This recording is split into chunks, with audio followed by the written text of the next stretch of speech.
Hello everyone and welcome to probably one of the most exciting matchups you could possibly have today. It is the two rivals, clashing once again. Magnus Carlsen versus Viswanathan Anand. They've played two World Chess Championship matches together and they have a lot of history between them. The other matches could be, I guess, Magnus versus Alireza and Magnus versus Hikaru, depending on the style and on the time format. But yeah, Magnus versus Anand, no one is ever missing that one. So let's check it out. Their first game in this tournament ended in a draw, and this one, well, we'll have to see what happened in this one. And it's a lot of fun. It features a very cool pause the video moment that even Magnus, well, he sort of solves it for a human, but you could always do better, and you guys, that's where you guys come in. So let's check it out. Magnus with white opens with pawn to c4. He starts with an English, and Anand replies with c5. He goes with a symmetrical setup: knight f3, knight to f6, and knight to c3. We have knight to c6, the four knights of the English, as it often goes, and Magnus strikes in the center with pawn to d4. I forgot to mention their head-to-head score. In classical, Magnus is a little bit better. He has 12 wins over Anand, whereas Anand has 8 wins over Magnus, and they have 51 draws in classical. Whereas in rapid, Magnus is also a little bit better, maybe even more better, 40 wins to Anand's 20 wins with 82 draws. So they've played quite a lot of games over the years, and Magnus is better in every time format, of course, as he's against everyone else. So, let's see what happened in this one. C captures on d4, knight captures, we have pawn to e6 and pawn to e4. All been played before, nothing new here. This is the so-called Kramnik variation of the English. We have bishop to b4. Not sure why it's called the Kramnik variation of the English, probably as probably was played in some match a couple of times where Kramnik achieved good results, so could be that. But I will check after I make this video. Knight captures on c6, we have b captures on c6, and bishop to d3. We have pawn to e5 and both players castle. So still nothing new here, all been played before. h3 and bishop captures on c3. You could play other moves here.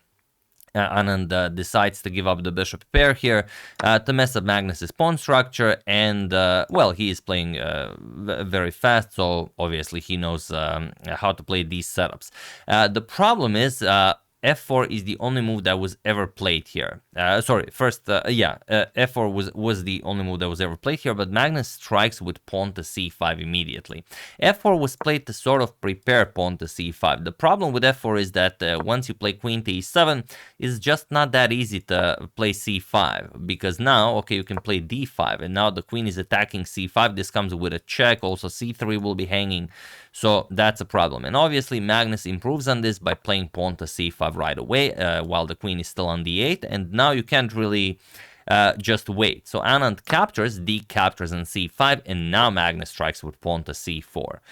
We have pawn to with pawn to f4, pawn to c4, attacking the bishop, bishop to c2, and Anand goes for the early queen trade. Queen captures, we have rook captures on d1, and e captures on f4. Bishop captures on f4, and bishop to e6, just nicely continuing development. Rook 8 to b1, and rook 8 to b1, and pawn to h6. We have pawn to a4, pawn to a5, and rook to b7. Magnus evolves one of his rooks to a pig, knight to h5, and bishop to e3. Okay, we have pawn to g5. Anand grabs more space on the king side, that probably has ideas of knight to f4, and Magnus goes king to f2. He knows that Anand will also be playing on the king side, so he wants to be ready to jump into the action with his king, and also it does prevent knight to g3 in certain lines. So knight to f4, Magnus gives up the bishop pair, bishop captures, g captures, and king to f3. We have rook f to d8, and now rook b back to b1. Of course, you would like your rook to remain on the 7th rank for as long as possible. Well, this is basically as long as possible. We have rook back to b1, sorry about that. Rook captures on d1, rook captures on d1, and now rook to b8. Anand claims the open b file. King captures on f4, and now rook to b2, attacking the bishop, and now Magnus plays rook to c1. Rook to d1, rook to d2 does look to be a bit more active, but rook to c2, c1 is actually a lot more active.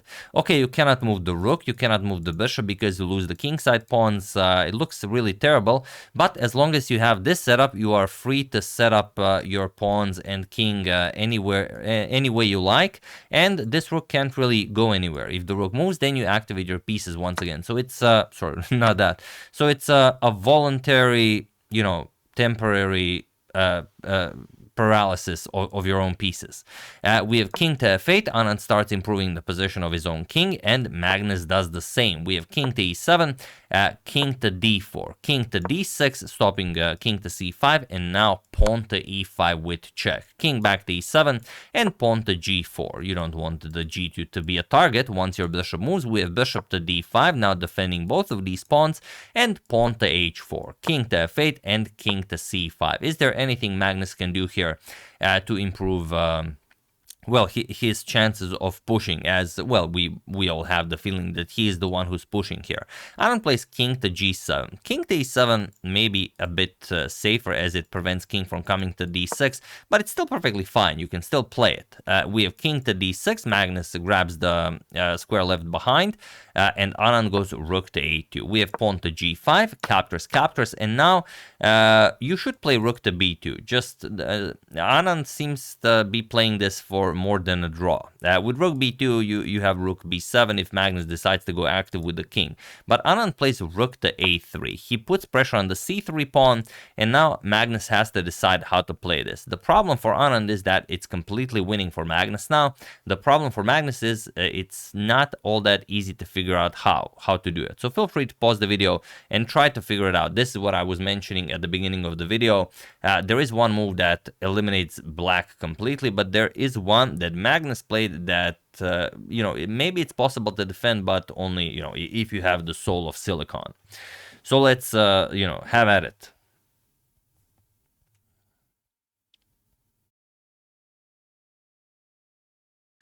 So for those of you who were able to do it, congratulations on you know, playing at the strength of an engine. And for those of you who just want to enjoy the show, it is bishop to b1.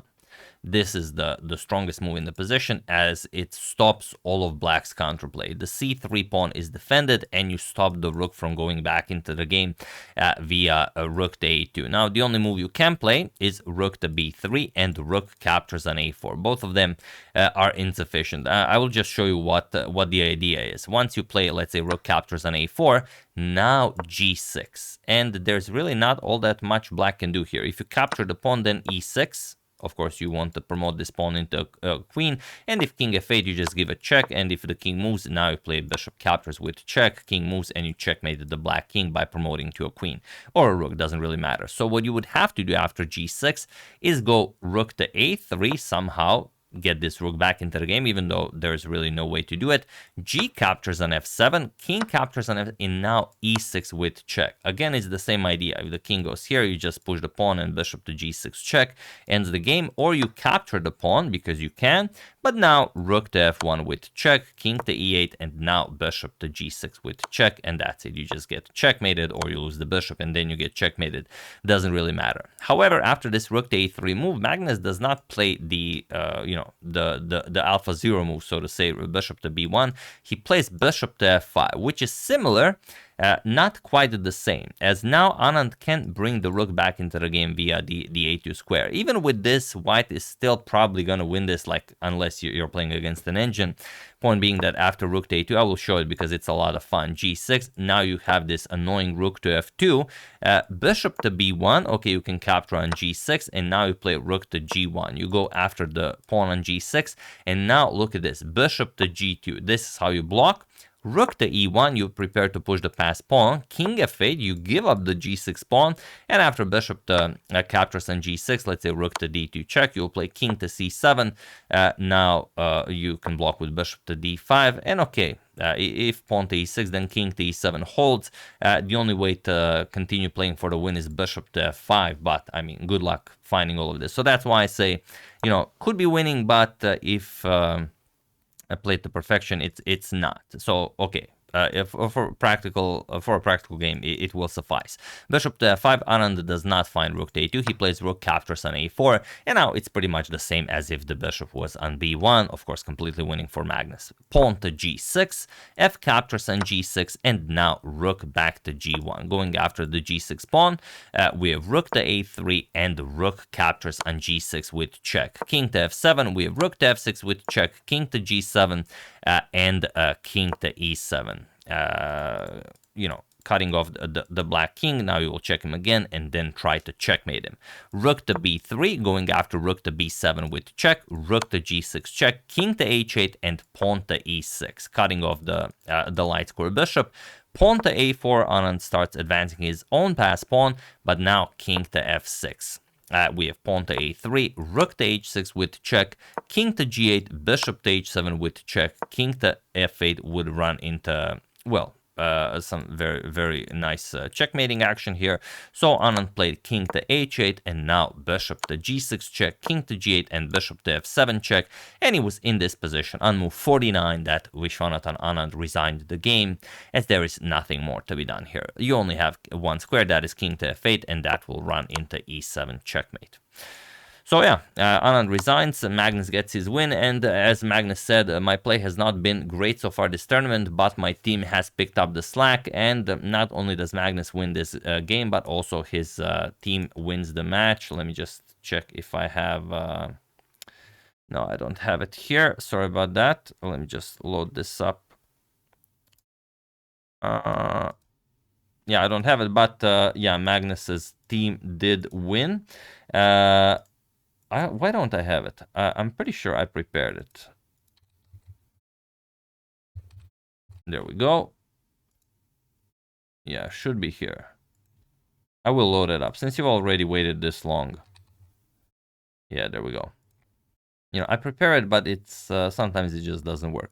So Magnus's team won the Alpine SG Pipers versus the Ganges Grandmasters. Magnus defeated Anand, Pragnananda drew to with Arjun Ergesi, Rapport defeated Parham Maksulu, Ho Yifan defeated Vaishali, Katrina Lakhno defeated Nurgil Salimova, and the only loss on Magnus' team was Daniel Darkha, who lost to Volodar Murzin. But yeah, otherwise a fairly clean sweep. And yeah, very nicely done. Magnus defeats Anand. Anand's also not having the best tournament. So yeah, it was, he was definitely hoping to win this one, as who wouldn't be with black against Magnus, but didn't go his way. But next game is the one that everyone is waiting for, as he is facing Alireza. Of course, every matchup against Magnus is, what everyone wants to see, but I think those are the top three. Magnus Anand, Magnus Alireza, and Magnus Hikaru. And as Alireza is having the tournament of his life, well, not of his life, okay, he had brilliant results everywhere, but he does seem to be unstoppable here, and now he will face Magnus again. In the first part of the tournament, Magnus was completely winning to Alireza, but Alireza was actually able to flag him, because this is played without increment. Yes, it's 20 minutes, but without increment. If you go into an endgame with, a few seconds on the clock, it is possible to flag, and Alireza flagged Magnus, thus winning. So Magnus will be looking forward to, bouncing back and defeating Alireza in this game. Of course, most likely it is the next one that I will cover, unless it's going to be a total snooze fest, but yeah, we'll see what happens. So yeah, that's the game. Hope you guys enjoyed it. Very nicely played by Magnus, finding that not bishop to b1, but okay, bishop to f5 did the job. I would like to thank Bubbles McGee, Tigran Shanazarian, ChessKing22, Welcome Atlas, Wilton Jack Ingram, and Daranko Jogasevich for a contribution to my channel. Thank you a lot, I really appreciate it. As usual, you can check 2 of my previous videos here. Thank you for watching, and I will see you soon, continuing to check up on your wonderful suggestions and whatever else happens in the chess world. So thank you all, I will see you soon, and have an excellent rest of your day.